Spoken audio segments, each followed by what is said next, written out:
Are you a parent and you're trying to decide what instrument you want your child to play?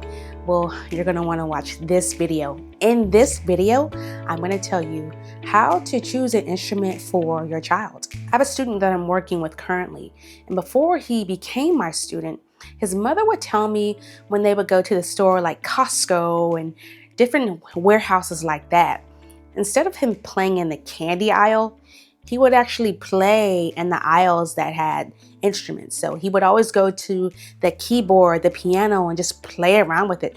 He was just so intrigued. So his mother said, oh, I should get him in piano lessons. So that's number one.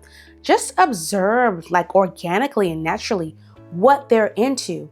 If you're ever out and they're just into banging on pots and pans if they're at home, they might be a drummer. You may have a little drummer on your hands. If you're out and they like to play random keyboards and pianos and things like that, you may have a little pianist on your hand.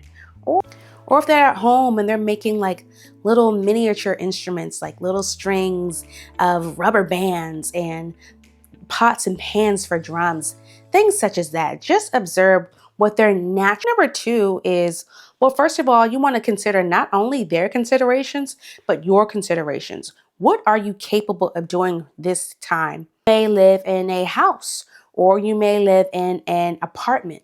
So if you live in an apartment, you probably don't want to have them playing tuba or clarinet, or definitely not drums, or you want to have them playing something that the sound can be concealed.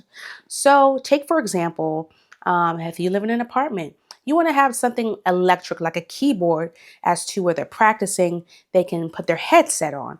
Or for drums, they have drum pads where it's a muted sound, so it's not as loud and the sound doesn't travel as much. So those are some of the considerations of things such as your living circumstances.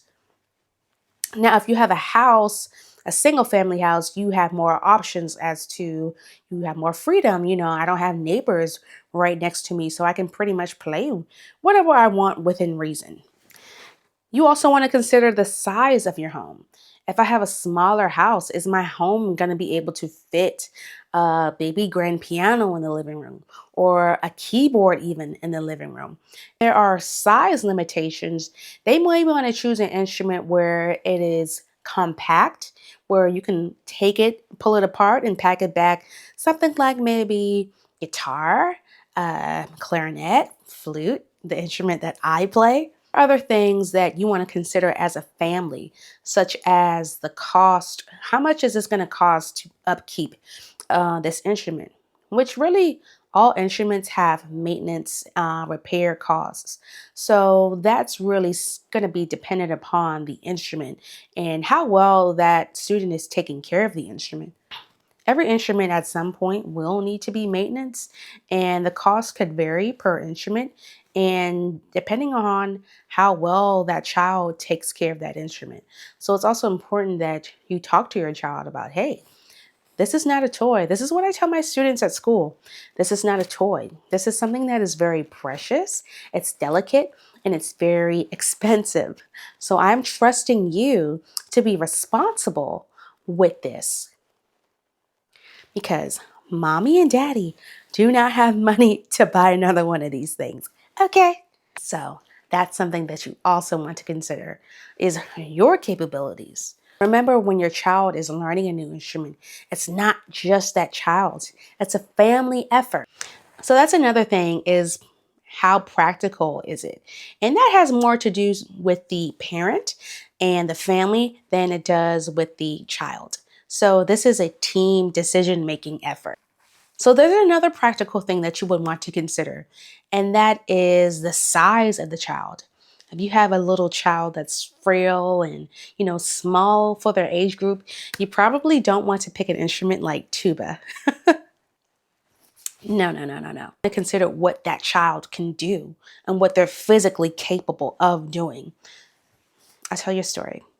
When I started playing flute at the age of 8, and this was something that I did outside of school. I did it with the DC Youth Orchestra program.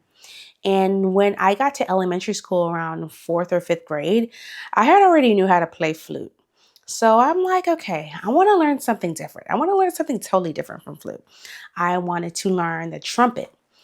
So for about a year or so, I ended up playing trumpet in elementary school.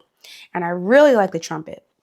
However, the size of the case is vastly different from that of a flute. There are some instruments, some woodwind instruments that require more lung capacity.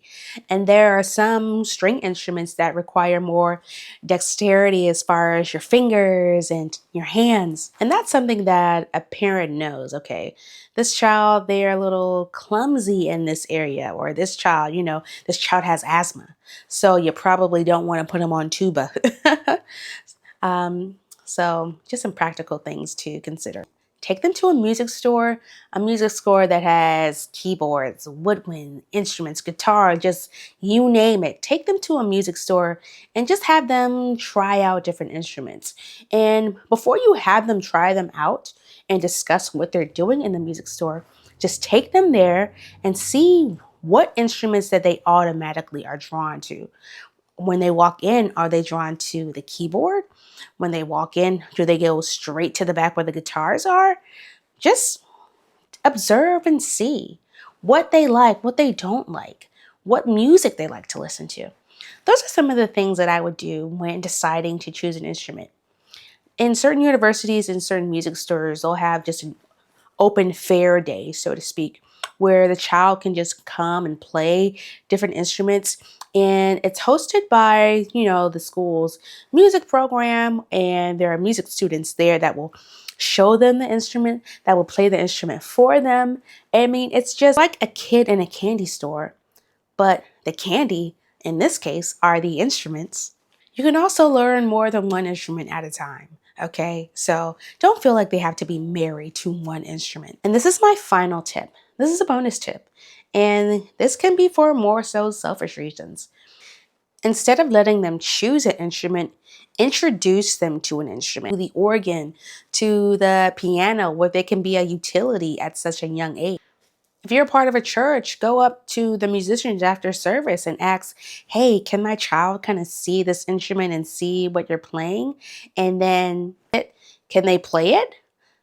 Now, this is more so a sales tactic, so you better be careful with this one. Don't just have them listen to it, but have them play it, have them feel it. It's like when you're going to a luxury store. Let's say you're going to the Fendi store or the Louis Vuitton store, and you see a purse that you like, and you're on the fence whether you want to buy it or not.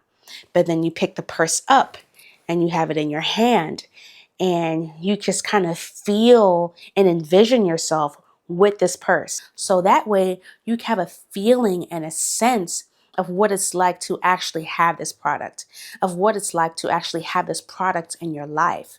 So use that same strategy with your children. I know this is bad. You guys should be paying me for this advice.